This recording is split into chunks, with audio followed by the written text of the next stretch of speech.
Hi, everyone.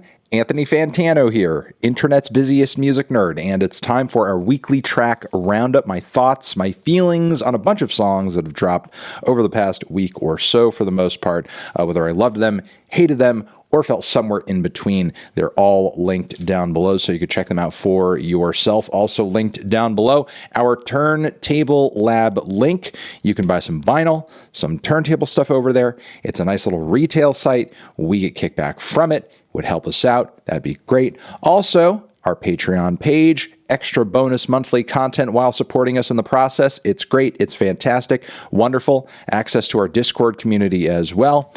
And finally, our YouTube Shorts channel. Cool stuff going up over there every week. Awesome. Mwah. Love you. Subscribe today. Okay. Let's also get into a few shout-outs that come by way of Austin. This first one over here is Claire Rousay and Helena Deland, Deceiver. This is just a cute little indie folk song, pretty straightforward. Austin seems to dig it. And she also recommends this project from Ben Vida, The Beat My Head Hit, collab with vocalist Nina Dante and chamber quartet Yarn Wire. The album has a spoken word and classical combo going on that Austin is not usually the biggest fan of, but she is messing with it in this instance. And yeah, there you go. That's all you got to know. 2 recommendations that come by way of Austin. Shout outs. Cool, cool. All right, worst tracks of the week. We have a couple of those. They are as follows. Ba-bam. We have this first one from Gail, the mastermind behind A, B, C, D, E, F, U, is writing another very trashy rock song. I will say this one is measurably better, but not by much. The weird, awkward, sort of playing with the idea of self-loathing angle of the lyrics and all that. It just comes off very odd. I just don't really care for it. Plus the guitars sound very cheap, very artificial, as do the beats. It's ugh. Also not really liking this new Marshmello and Brent Faiyaz song. I think it maybe had a little potential at some point, but it's too short. It's too unstructured. It's too undercooked. I just don't really get the point of this collab. It just seems so thrown together. And finally, we have a few new tracks from Matchbox 20. This one over here, Wild Dogs, Running in a Slow Dream. Sounds like a cheery and cheap version of, I don't know, some kind of like mid-era Killers song. It's pretty awful, in my opinion. I'd much rather just listen to the Killers. All right, meh. The tracks I was on the fence with this week, but still thought they were worth a shout-out. They are. Bam, this new one from Yeat. It's not too bad in my opinion. Nothing, revolutionary in comparison to a lot of the more experimental stuff on his last LP, but still it is vibey, it is psychedelic, it is odd as far as trap music and this whole rage music thing goes. The title of the track is already rich. Moving on from there, we have this new one from Lil Wayne and will.i.am, The Formula. Horrible cover, horrible art, terrible, just absolutely garbage. Made fun of this earlier in the week, but the song itself is not actually too bad. I do like the driving, like the driving bass throughout the entire track. Lil Wayne's appearance is not too bad. Seems really, kind of clubby. Like everybody could like Vogue to this shit. It's actually got like a really hyped vibe, even if some of will.i.am's, vocal placements are a bit annoying. We have a new one from Lil Texas, First Love. It is a hardcore techno track all about music being your first love. I mean, maybe it's a bit too on the nose with some of the vocal samples, but still goes hard. Still brings those big BPMs, that's for sure. We have a couple of new tracks from everyone's favorite up-and-coming hardcore outfit, Spy. I won't say the writing on these tracks is super unique, nor is the sound, but it is a heavy and crushing and blistering and aggressive sound and performance that goes hard as hell. Big Man is and Konik. I don't know how to pronounce that track. I'm not even going to pretend like I do. It's the name of the 2 cuts there. Check them out. They go hard as hell, like I said. We have a new one from Snow Strippers. They got a 3rd April mixtape out now. The closing track on it features Lil Uzi Vert. This is like what you would get if Lil Uzi had featured on like a Crystal Castle song back in the day. It's got, obviously like kind of those house vibes. We're moving forward. But, feels like a a little glitchy as well. Icona Pop has a new one out as well. It's a nice little piece of dance pop, maybe a bit too, repetitive and basic at points, but the grooves go. Shit We Do for Love is the name of the track. We also have one from Bring Me the Horizon. It's got a nice little kind of post-hardcore flavor to it, I suppose. Not my favorite in this style. Could be a lot worse. I'm just more afraid of the much worse knockoffs that this song Lost will probably inspire. Like a lot of just bad like TikTok pop punk and that sort of thing. Moving on from there, we have a new one from Aries, producer, songwriter, singer, multi-instrumentalist, content writer, content creator extraordinaire, has a new one out titled Snake Eyes. And, as far as like those pop, hip-hop, emo blends go these days on the streaming platforms and all that, this one, not too bad. Check it out.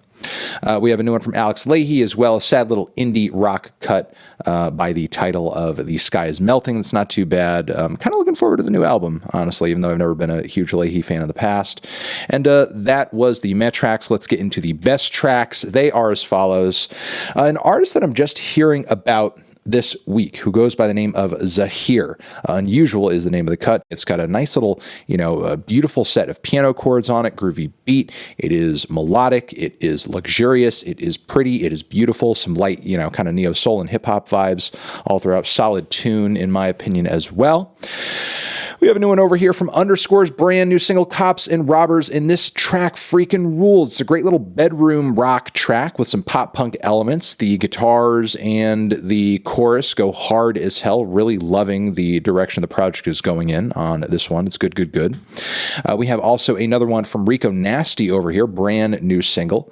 I believe Rico's birthday is here or coming up. Happy birthday. Shout out to Rico Nasty. Turn It Up is the name of the cut. And on this one, I feel like Rico is going back to her roots a little bit here. It just kind of sounds like that old school, very aggressive, very kind of blown out, in your face, angry SoundCloud rap shit that she used to be used to be a lot more on consistently back in the day, coming back and sounding good in the process, of course. So, Rico, not missing a beat. Sounds real nice.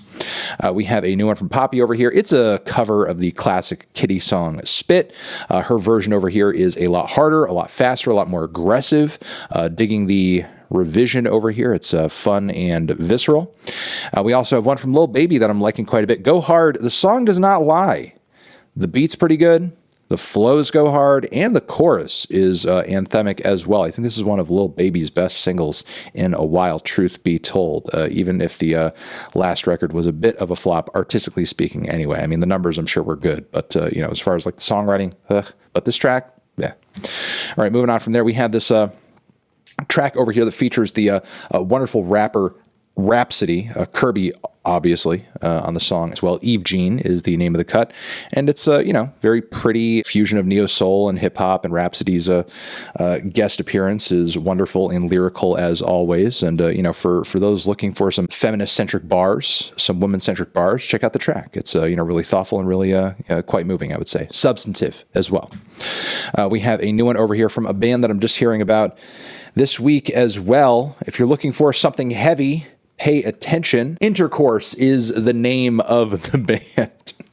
And if you're looking for something that is fast, aggressive, brings together elements of like noise rock and maybe also some sludge as well, sort of in the same way that Chat Pile does, but I would say like they do strike a different vibe. Check this band out. The name of the track that I want to point you guys toward is I Need Saturday Off So I Can Play a Teenager's Basement. Yeah, that would be great. Check that one out. Awesome. Wonderful.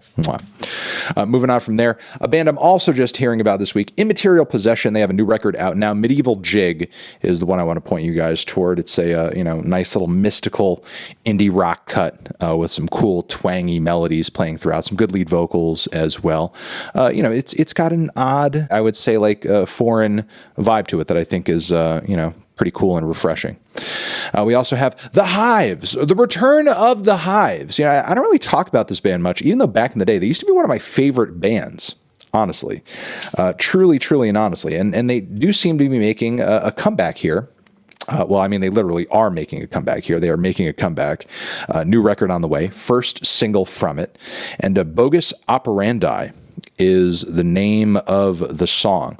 Now, the Hives in the past, I think, have traditionally been, not just like a punk band, but a rock band that can occasionally embody some of the, biggest sort of macho cliches of rock music, but make them still sound like legitimately badass and maybe a little left field in some respects. Sometimes in the way that like Queens of the Stone Age can also pull that off, but obviously with a different vibe and, everything. For a little bit, the band kind of lost, I think, their ability to work that angle effectively. However, with Bogus Operandi, I think they nail it once again because the riffs go hard, vocals are great, the performance overall is killer. Kind of sounds like they're really kind of back in their bag on this track, in my opinion. But yeah, that's those are my 2 cents there. We also have the wonderful Hemlock Springs coming through with a brand new pop cut over here that is very epic, larger than life, and anthemic. Sever the Blight is the name of the cut. If you like your 80s kind of Kate Bushy sort of vibes, you're going to want to check this one out for sure. We also have this one over here from Glaive, As If is the name of the cut. And I know a lot of people, again, are not super crazy about, these punchy beat, emo pop, bedroom kind of blendy shit, whatever it is. Like, there's a lot of artists kind of operating in these fields right now. And it's a little ill-defined, but I think this song here particularly is good. It's passionate. It's well performed. It's well written. And I think it's got some bite. It's got some teeth to it, some fire in its belly. Digging also on the B-side of this new G. Jones single, Which Way. It's very dubby, it's very glitchy, it's very colorful. The A-side, Daydreams, I think is just okay. But still, check out the 2 tracks. G. Jones continues to be one of the most interesting electronic music producers out there today. And Dev Lemons over here as well with a brand new cut. Dev is just obsessed with people kissing around her, which is just like, I think kind of like a weird Dev Lemonsy kind of thing. But either way, You Tear Me Apart is the name of the cut. It's a nice little summery pop tune. Vocals are super, super, super high up in that register. Beats are idyllic and groovy. And it's a solid tune overall. Shout out to Dev once again. And that has been the weekly track roundup, everybody. Thank you very much for watching. Hopefully you got some good recommendations out of this video. Mwah, you're the best. I'll talk to you soon. Weekly tracks forever.